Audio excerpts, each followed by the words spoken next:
तो दोस्तों, Maggi show में स्वागत है और मैं आपके लिए एक प्यारी सी लव स्टोरी लेके आई हूँ। तो इस कहानी के विलेन से मिल लेते हैं एंड इनका नाम मैंग होता है, जो कि इस कहानी पे हमारी हीरोइन शाओ के ऊपर स्मोकिंग करती है। और उसकी मम का उसे फ़ोन आ रहा होता है कि बेटी तुम जल्दी से फ़ोन उठा लो। वो अपनी मम का फ़ोन उठाने की कोशिश करती है, लेकिन जो मैंग की फ्रेंड होती है वो फ़ोन छीन लेती है और मैंग को फ़ोन दे देती है। तो मैंग भी फ़ोन ले लेती है। तो शाओ अपना फ़ोन वापस उठाने की कोशिश करती है और इसी बीच वो उस बिल्डिंग से गिर जाती है और फ़ोन पिकअप हो जाता है। उसकी माँ बोल रही होती, बेटा जल्दी घर आना, तुम्हारी माँ ने तुम्हारा मनपसंद खाना तैयार किया है। ऐसा वो सुनती है और उसके बाद उसकी डेथ हो जाती है और अपनी आँखें खोलती है और वो देखती है कि एक औरत है जो कि किसी के साथ किसिंग सीन कर रही है। बहुत ही खुश हो रही है, बोल रही है कि मैंने उसे दवा दे दी है, वो पक्का बेहोश होगी। तभी वो देखते हैं कि यहाँ से कोई गया और उन्हें परछाई दिखाई देती है। तो कोई और नहीं होती बल्कि वो इस कहानी की हमारी हीरोइन शाओ होती है। और वो छुपी होती है और डर जाती है कि वो ज़िंदा कैसे है और वो मैंग के घर पे क्या कर रही है। तभी आप एक मेड आती है, बोलती है कि मिस शाओ आप ठीक है ना। वो बोलती है हाँ मैं ठीक हूँ, लेकिन तुम मुझे टच मत करो। तभी एक फ़ोटो को देखती है और उसे समझ में आ जाता है कि गॉड ने उसे दोबारा चांस दिया है और अब की बार वो मैडम मैंग की बेटी बन के आई है। वो देखती है और याद करती है कि वही मैंग है जिसने उसको कॉलेज टाइम पे बहुत ज़्यादा पीटा होता, परेशान किया होता, टॉर्चर किया होता है और जिसकी वजह से उसकी जान चली गई होती है। अब मैंग प्रेजेंट टाइम पे लिटिल शाओ की मॉम होती है, जो कि उसे बोल रही होती है क्या तुम ठीक हो। तब भी अपने डैड आ जाते हैं और बोलते हैं इतने घर में लोग हैं लेकिन मेरी बेटी शाओ को चोट कैसे लगी।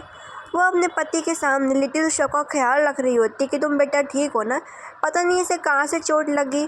फिर सोचती है मैंने इसे तो दूध में बेहोशी की दवा दी थी, इतनी जल्दी कैसे जाग गई। वो सोचती है तो मुझे भगवान ने दोबारा ज़िंदगी दी है और मैं कहती है कि मैं बदला लूँगी। अपने डैड से बोलती कि मैंने बहुत बड़ी परछाई देखी थी, तब भी मैं डर गई। ये देखने के बाद तो डैड को शक होता है और वो अपनी वाइफ का कमरा ढूंढ रहे होते हैं और उन्हें पर्दे पे किसी के चप्पल के निशान मिलते हैं। वो खिड़की बंद कर देते हैं और रिएक्ट नहीं करते। वाइफ बोलती कुछ भी नहीं हस्बैंड, आप ज़्यादा सोच रहे थे। लिटिल शाओ सोचती है कि उसके डैड को शक है उसकी मॉम के ऊपर, तब भी वो कुछ क्यों नहीं कह रहे। वो समझती है कि शायद वो सच नहीं कहना चाहते उसके डैड। इसके बाद जो हस्बैंड होते हैं वो अपनी वाइफ मैंग से बोलते चलो छोड़ो, अब तुम्हें आराम करना चाहिए।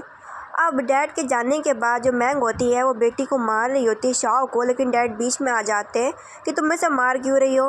वो बोलती है क्योंकि अभी से इसने झूठ बोलना चालू कर दिया है। डैड बोलते हैं छोटी बच्ची डर गई होगी, तुम्हें इसे ऐसे पीटना नहीं चाहिए। फिर वो चुपचाप अपने कमरे में लेट जाती है और उसे अपनी रियल माँ की याद आ रही होती है। तो वो जाती है और अपने असली घर का फ़ोन यूज़ करती है, वही नंबर पे फ़ोन करती है जो कि पिछली लाइफ में उसकी माँ यूज़ किया करती थी। और याद करती है कि उसकी माँ कैसे उसे बोला करती थी कि शेन शाओ तुम्हारे लिए मैंने खाना तैयार कर दिया, लेकिन मैंग की वजह से उसने अपनी जान गंवा दी थी। लेकिन इस लाइफ में वो मैंग की डॉटर बन के पैदा हुई होती है।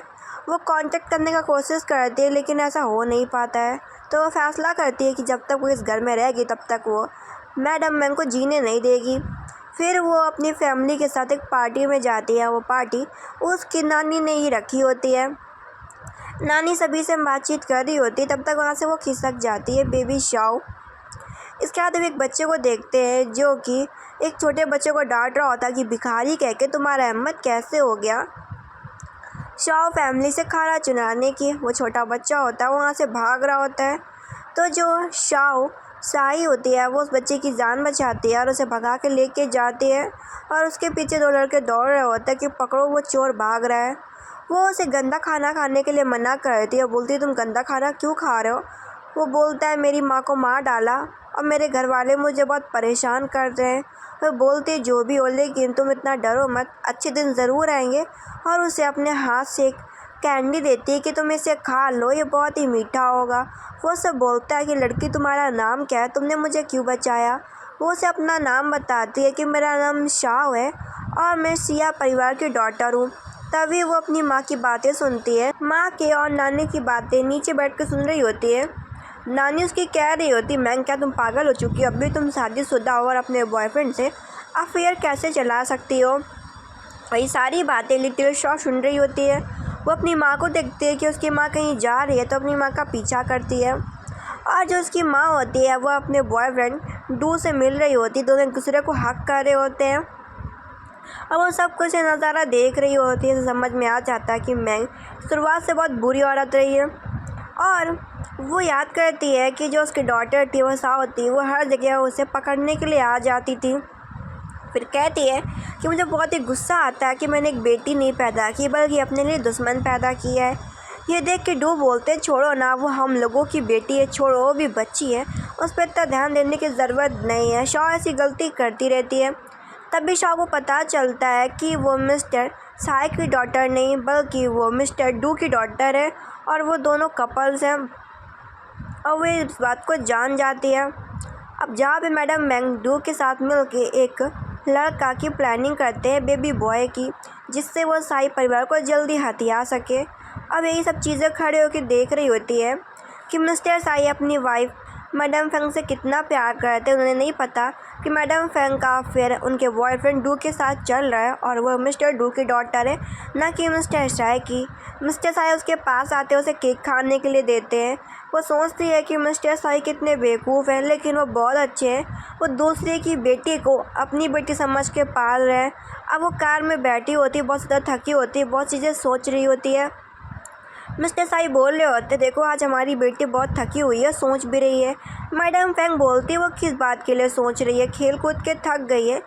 इसके बाद वो सपने में माँ को याद कर रही होती है। ये देख के मास्टर साई बोलते कि देखो वो तुम्हें कितना याद कर रही है मैडम फेंग। मैडम फेंग भी सोचती है ये हमेशा तो अजीब बर्ताव करती है, आज मुझे याद क्यों कर रही है सपने में। अगले दिन मैडम फेंग मस्ती में बिजी होती, तभी वो ध्यान देती है कि उनके पैर में किसी ने कील रख दी है। वो गुस्सा करती है कि किसने किया है। ये सब काम लिटिल शॉ को होता है क्योंकि वो मैडम मैंग से बदला लेना चाहती थी। उसके खाने में कॉकरोच डाल दी होती है। मैडम पेंग तो पगला जाती है कि उसके खाने में कॉकरोच कहाँ से आ गया, ये सब कैसे हो रहा है।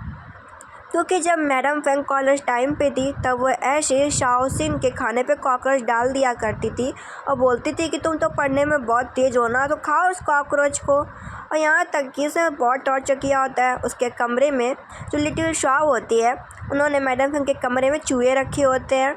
ये सारा काम लिटिल शॉ का होता है। अब जब मैडम फेंग नहा रही होती है तो उसके पानी में सांप डाल दी होती है। ये देख के तो मैडम फेंग डर जाती है। उसकी चीख से वहाँ पे मास्टर साई आते हैं और मैडम फेंग से बोलते क्या हो गया, तुम इतनी आवाज़ें क्यों कर रही हो। वो बताती है कि कोई मुझे मारना चाहता है, पता नहीं मेरे बाथ टब में सांप कहाँ से आ गया, प्लीज़ मुझे बचा लो। हस्बैंड बोलते क्या तुम पागल हो गई हो। पता चलता है कि जो जो चीज़ें उसके साथ मैडम फेंग हो रही थी मैडम फेंग के साथ, वो सारी चीज़ें पास्ट में मैडम फेंग ने कॉलेज टाइम पे साओसिन के साथ किया होता है। और यही सारी चीज़ें मैडम फेंग अपनी माँ को फ़ोन करके बता रही होती हैं कि बहुत अजीब चीज़ें हो रही हैं। ये देख के वो बोलती चिंता मत करो, अगर ये तुम्हारी खुद की बेटी कर रही है तो मेरे पास बहुत ही बढ़िया प्लान है, बस मैं जैसा कह रही हूँ वैसा ही तुम करो, बाकी तुम मेरे हाथ में छोड़ दो। इसके बाद उसे पता चलता है कि उसके घर वाले अब्रॉड भेज रहे हैं उसे पढ़ने के लिए। फादर बोलते हैं मन से पढ़ना तुम, और जो उसकी मॉम होती हैं फेंग, वो बोलती है कि बेटा अच्छे से पढ़ना, क्योंकि उन्होंने प्लान बना रखा होता है कि वो जैसे अब्रॉड जाएगी उसकी कार का एक्सीडेंट हो जाएगा और उसकी बेटी मर जाएगी। फिर वो बाद में मिस्टर साई के साथ मिलकर दूसरा चाइल्ड पैदा कर लेगी जो कि साई फैमिली का वारिस बन जाएगा। अब इस बात को पूरे 18 साल हो गए होते हैं। उससे पूछा जा रहा होता है कि मैडम फेंग आपकी बेटी अब तक तो बड़ी हो गई होगी ना, आपकी बर्थडे पार्टी में वो क्यों नहीं आई है। इधर हम फई फई को देखते हैं जो कि वही लड़की होती है जो कि कॉलेज टाइम से मिलके हमेशा मैडम फेंग के साथ ही रही होती है। आज वो पैसे मांग रही होती है लेकिन मैडम फेंग पैसे देने से मना कर रही होती है। मैडम फेंग की मदर भी आई होती हैं जो कि अपने ग्रैंडसन के साथ में होती हैं। इधर जो उनका दूसरा ग्रैंडसन होता है वो ऊपर खड़ा होके वाइन पी रहा होता है और अपनी दादी माँ की सारी बातें सुन रहा होता है। दादी माँ बोल रही होती है कि मुझे पता है कि तुम अपने नाजायज़ भाई को पसंद नहीं करते हो, लेकिन इन्हें मत बोलो कि उसकी माँ को हम ही लोगों ने मार डाला था सिर्फ संपत्ति के लिए। वो बोलता है कि अगर ग्रैंड पा ने उसकी मदद की ना होती तो कब तक उसे हम सुपरिवार से निकाल चुके होते। ये सारी बातें लू झाओ सुन रहा होता है। इसके बाद हमारी हीरोइन शी शाओ की एंट्री होती है जो कि अब बहुत बड़ी हो गई होती है और इधर मैडम फेंग को गिफ्ट मिलता है तो बहुत ज़्यादा हैप्पी होती है। तभी लू झाओ देखता है कि अरे, जब बचपन में जिस लड़की ने उसको बचाया था शी शाओ, वो वापस आ चुकी है और वो उसे देख के काफ़ी खुश होता है। इसके बाद वो अपनी माँ से मिलती है कि माँ मैं आ गई। उसकी माँ तो हैरान होती है कि ये ज़िंदा कैसे है। वो अपनी माँ को पेंटिंग गिफ्ट करती है और जैसे उसकी माँ पेंटिंग खोल के देखती है ना, तो उन्हें कुछ अपना पास्ट याद आ जाता है और बहुत ही घबरा जाती हैं और सोचती हैं ये तो शाओ सिन का पेंटिंग है और शाओ सिन उसकी वजह से ही बिल्डिंग से कूद के मर गई थी, तो उस पेंटिंग को फेंक देती है। वो पेंटिंग सी शाओ को लगने वाली होती है, लेकिन लू झाओ के बचा लेता है। फादर बोलते हैं शाओ तुम ये क्या कर रही हो, ये पेंटिंग तुमने किसकी पेंटिंग अपनी माँ को दे दी। वो बोलती है फादर ये पेंटिंग मेरी नहीं है। उसकी माँ बोलती तो बताओ, अगर तुम्हारी पेंटिंग नहीं, तुमने मुझे पेंटिंग नहीं दी तो ये पेंटिंग कहाँ से आ गई। तब तक वहाँ पे मेड से पता चलता है कि पैकेजिंग सेम थी तो गलत पेंटिंग आपके पास पहुँच गई। सी शाओ ने जो पेंटिंग भेजी है वो ये रही पेंटिंग। ये देख के डैड बोलते हैं छोटी सी मिसअंडरस्टैंडिंग है, हमारी बेबी शाओ कुछ भी गलत नहीं कर सकती। वो भी है अपनी माँ से सेम बात बोलती कि माँ पहली पेंटिंग में ऐसा क्या था जिससे आप बहुत ज़्यादा डर गई। अब उसकी माँ तो परेशान हो जाती है कि अगर उसकी खुद की बेटी ने ये पेंटिंग नहीं भेजी तो ये पेंटिंग कहाँ से आई। और दिखाते हैं कि जो मैंने आपको पेंटिंग भेजी थी उसमें मैं, आप और मेरी प्यारी सी माँ है। इसके बाद का हम सीन ये देखते हैं जहाँ पे शी शाओ 18 साल से जिस बंदे से बात खुफिया कर रही होती है, जो बंदा उसकी खुफिया मदद कर रहा होता है हर चीज़ को पता करने में, वो बंदा कोई और नहीं बल्कि लू झाओ होता है। लू झाओ जानता था कि शी शाओ है जो कि उससे हर चीज़ की डिटेल मांगा करती थी। लू झाओ सोचता है कि तुम ही मेरी सेवियर हो जिसने मुझे बचपन में बचाया था, मैं हमेशा तुम्हारी मदद करूँगा। इधर हम सीन ये देखते हैं जहाँ पे मैडम फेंग फेफाई से मिलने जाती है कि तुम ही जानती हो कि कॉलेज टाइम पे मैंने किस लड़की को मारा था, तभी तुम मुझे ब्लैकमेल कर रही हो ना। वो बोलती है कि मैंने ऐसा कुछ भी नहीं किया, आप मुझे गलत समझ रही हैं। इसके बाद यही सारी बातें अपनी माँ को बताती है कि जब उसकी बेटी छोटी थी तब भी इतनी सारी परेशानियां हो रही थी, जब उसकी बेटी आ गई है तो इतना बड़ा कांड हुआ। उसकी माँ बोलती है अगर ऐसा हुआ है तो फिर ठीक है, मैं उसका शादी अपने पोते से करा दूँगी। इसके बाद वो फेफाई से मिलने के लिए जाती है और बोलती है कि मैंने सुना कि आप मेरी मदर की दोस्त रही हैं कॉलेज टाइम से, मुझे आप बता सकती हैं कि उस दिन मेरी माँ इस पेंटिंग को देख के इतना डर क्यों गई थी। मैं अपनी बस माँ की परेशानियों को सुलझाना चाहती हूँ। तो बता देती है कि तुम्हारी माँ ने एक शाओ सिन नाम की लड़की को कॉलेज टाइम पे एक बिल्डिंग से धक्का दे दिया था, जिसके बाद उसकी डेथ हो गई थी। वो बोलती है कि मेरी माँ कभी भी ऐसा नहीं कर सकती। वो बोलती मैं झूठ नहीं बोल रही, तुम्हारी माँ ने किसी को मारा था। इसी बात को दबाने के लिए वो हर साल मुझे पैसे दिया करती थी। फिर इसके बाद वहाँ से वो चली जाती है और उसने सारी बातें रिकॉर्ड कर ली होती है। फिर वह अपनी नानी के घर में रहने के लिए जाती है और वो एक बंदे से मिलती है, इसका नाम पेशू होता है और वो बोल रहा है मैंने तुम्हें बहुत सालों से नहीं देखा शी शाओ। इसके बाद वो अपने कमरे में जाती है और चुपके से मौका ताड़ के नानी के कमरे में घुस जाती है। तिजोरी खोल रही होती है कि शायद उसे कुछ प्रूफ मिल जाए, लेकिन अचानक से नानी आ जाती हैं तो वो छुप जाती है, डर रही होती है कहीं नानी उसे पकड़ ना ले। तभी वहाँ पे लू झाओ आ जाता है जो कि अपनी नानी माँ को बताता है कि पैसे में कुछ ना कुछ तो घपला हुआ है, चल के आप देख लो। एक तरीके से उसने शी शाओ की मदद की होती है जिससे वो नानी माँ की नज़रों में ना आ सके। इसके बाद नानी माँ बता रही होती है कि इससे ये मेरी बेटी फेंग की बेटी शी शाओ है। वो सोचती है कि इसी बंदे ने आके मुझे बचा लिया था और यही बंदा है लू झाओ, और थैंक यू बोलती है कि बर्थडे पार्टी में मेरे ऊपर पेंटिंग गिरने वाली थी, तुम्ही ने मुझे बचा लिया, थैंक यू मिस्टर लू झाओ। तभी वहाँ पे मिस्टर पेसू आ जाते हैं जो कि अपनी दादी से बोलते हैं कि आपने मुझसे कहा था कि मेरा शादी शी शाओ के साथ होगा, तो आप मेरे सौतेले भाई से क्यों मिलवा रही हैं इसे। यहाँ पे शी शाओ बोलती है कि अब मुझे समझ में आया कि क्यों मेरी नानी अचानक मुझसे मिलना चाहती थी। नानी माँ बोलती हैं कि हाँ अब तुम बड़ी हो गई हो, हम सब परिवार है तो तुम्हारा शादी परिवार में ही करेंगे, तुम्हारा शादी मैं अपने पोते के साथ करूँगी। लेकिन वो साफ मना कर देती है कि वो मिस्टर पे से शादी नहीं करना चाहती। नानी माँ बोलती हैं कि मैं तुमसे पूछ नहीं रही और ना मैं तुम्हें बताना चाहती हूँ, तुम्हारा शादी सिर्फ पे के साथ होगा। ये बात मिस्टर लू को भी नहीं अच्छी लगती। वो अपने फादर से बोलती है कि वो मिस्टर पेक से शादी नहीं करना चाहती। उसके फादर बोलते क्या तुम पागल हो चुकी हो बेटी, तुम हमारी सी परिवार की डॉटर हो, तुम्हारा शादी हम लोग फैमिली में करवाएंगे। अगर तुम शादी नहीं करोगे तो फिर तुम कैसे सी परिवार की प्रेसिडेंट बन पाओगे। और उसे शादी करने के लिए बोलते हैं। वो समझती है कि हाँ उसे करना पड़ेगा क्योंकि वो सी परिवार की अकेली बेटी है। अगर वो शादी नहीं करेगी तो लोगों को शक होगा। इधर वो बातचीत कर रही होती है कि उसे पे के बारे में इन्वेस्टिगेट करना है। अपने उसी फ्रेंड से बोल रही होती है। वो उसे बताता है कि मैं तुम्हें कितनी बार बताऊँ, पे नाम का बंदा प्ले बॉय है, मोटू है, चालाक है। वो परेशान होती है कि वो मिस्टर पी से शादी उसे करनी चाहिए कि नहीं करनी चाहिए। इधर मिस्टर लू नहीं चाह रहे होते कि शेरशाह उसके सौतेले भाई पे से शादी करे। इधर हम सीन देखते हैं, मिस फैंग मिलने जाती है, अपनी माँ से बताती है कि फेफे के पति ने फिर से जुए में बहुत सारा कर्जा कर लिया, वो मुझसे पैसे मांग रही है। उसकी माँ बोलती है सब छोड़ो, अपने पति के साथ तुम एक चाइल्ड पैदा करो क्योंकि जो तुम्हारी बेटी है हमें उसे मरवाना होगा, नहीं तो ऐसे तुम्हारे लिए प्रॉब्लम क्रिएट करती रहेगी। अब ये सारी बातें ग्रैंडसन पे सुन लेता है तो वही दवा वो शीशाओं के मिल्क में मिला देता है, उसके कमरे में घुस जाता है। वो तो डर जाती है शीशाओं कि मिस्टर पी आप मेरे कमरे में क्या कर रहे हैं, लेकिन उसे ज़बरदस्ती किस करने की कोशिश करता है तो उसे लात मार के गिरा देती है, उसके सर पे भी मार देती है। उसके बाद वहाँ से वो भाग जाती है और सीधा किसी अनजान कमरे में घुस जाती है। एंड वो कमरा मिस्टर लू शू का होता है। अब इधर बाहर से मिस्टर पे उस कमरे को खोलने के लिए अपने लोगों को बुलाते हैं। इधर वो गिरने वाली होती है तो लू शाओ उसे पकड़ लेते हैं। मिस्टर पे अंदर आता है। लू शाओ बोलता कि भाई मैं अभी नहा रहा हूँ, क्या तुम मुझे नहाते हुए देखना चाहते हो। अब बोलता है यहाँ पे कोई भी नहीं है, बस मेरे कमरे का दरवाज़ा बंद कर देना। मिस्टर पे को लगता है कि हाँ शायद इस कमरे में कोई भी नहीं है।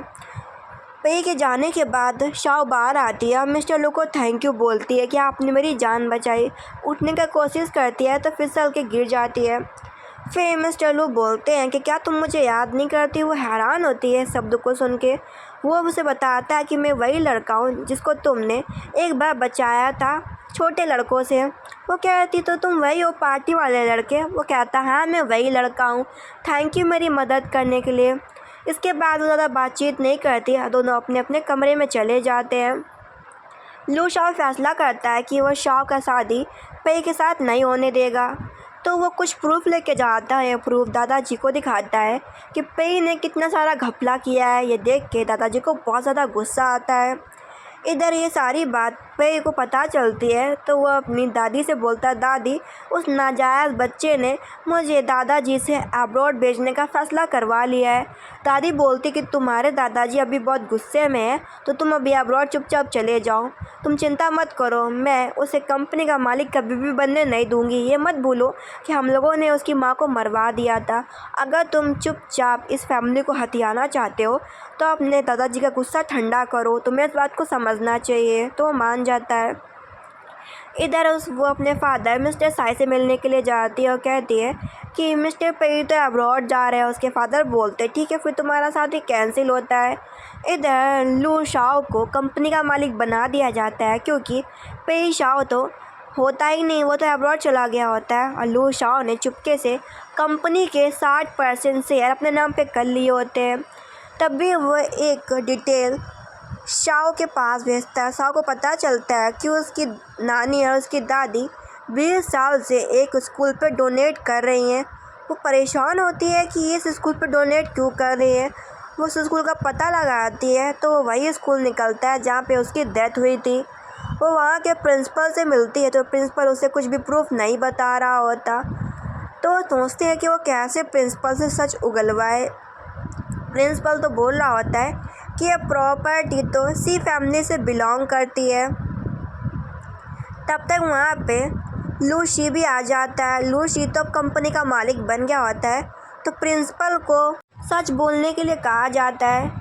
तो जॉब बोलता है मैं कंपनी का मालिक हूँ, अगर तुम मुझे नहीं दिखाओगे कि तुमने 20 साल तक डोनेट किया और पैसा कहाँ लगाया है तो फिर मैं आगे डोनेट करना बंद कर दूँगा। इसके बाद वो उसे एक जगह लेके जाता है कि हमने ये फुटबॉल एरिया में बहुत सारा पैसा लगाया है। फुटबॉल एरिया को देख के उसे कॉलेज टाइम की याद आ जाती है कि कॉलेज टाइम पे ही मैंग उसे ऐसे ही परेशान किया करती थी तो काफ़ी डर जाती है। लुझाव बोलता है क्या तुम ठीक हो। प्रिंसिपल ने ये बात मैडम फैंग को बता दी होती है कि आपकी बेटी यहाँ पे आई है। वो बहुत ही परेशान होती है और सीधा अपनी माँ को फ़ोन करती है। उसकी माँ बोलती है कि ये मत बोलो कि पे अब्रॉड में है, तो कंपनी का मालिक लू झाओ ही है, तो लू झाओ को हर जगह चेकिंग करनी होगी कि सारा पैसा जा कहाँ रहा है। ये एक आम बात है। नानी माँ फ़ोन करती है शाओ के पास, लेकिन फ़ोन लू झाओ उठा लेता है, बोलता है कि शाओ बाथरूम गई है। ये देख के नानी माँ बोलती तब तो अच्छा है, ठीक है, फिर फ़ोन काट देती है।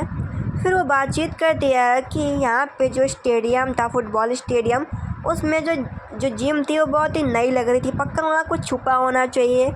तो फिर वो दोनों जगह खुदाई करवाते हैं और खुदाई चल रही होती है। लिटिल शाओ को कंफर्म होता है कि पक्का यहाँ पे कुछ ना कुछ तो छुपा होगा। और जो प्रिंसिपल होता है वो बहुत ही डरा हुआ होता है। प्रिंसिपल से बोल रही होती है तुम इतनी डरे हुए क्यों हो। प्रिंसिपल बोल रहा होता है कि तुम मेरे होते हुए यहाँ पे खुदाई नहीं कर सकती। तभी वहाँ पे उसे ज़मीन में हड्डियाँ मिल जाती हैं। अब जब ये बात मैडम फैंग को पता चलती है तो अपनी बेटी पे गुस्सा करती है कि तुम वहाँ पे स्टेडियम पे क्यों गई थी, तुमने स्टेडियम को क्यों खुदवा दिया। अब ये सारी न्यूज़ हॉट सर्च में आ जाती, तभी अचानक से न्यूज़ गायब हो जाती है। तो अपने फादर से मिलने के लिए जाती है। फादर बोलते हैं कि तुम्हारी माँ के बारे में बहुत सारी अफवाह थी, इस वजह से सारी फैमिली के स्टॉक गिर रहे थे, तब भी मैंने सारी जितनी भी न्यूज़ थी मैंने उसे गायब करवा दी।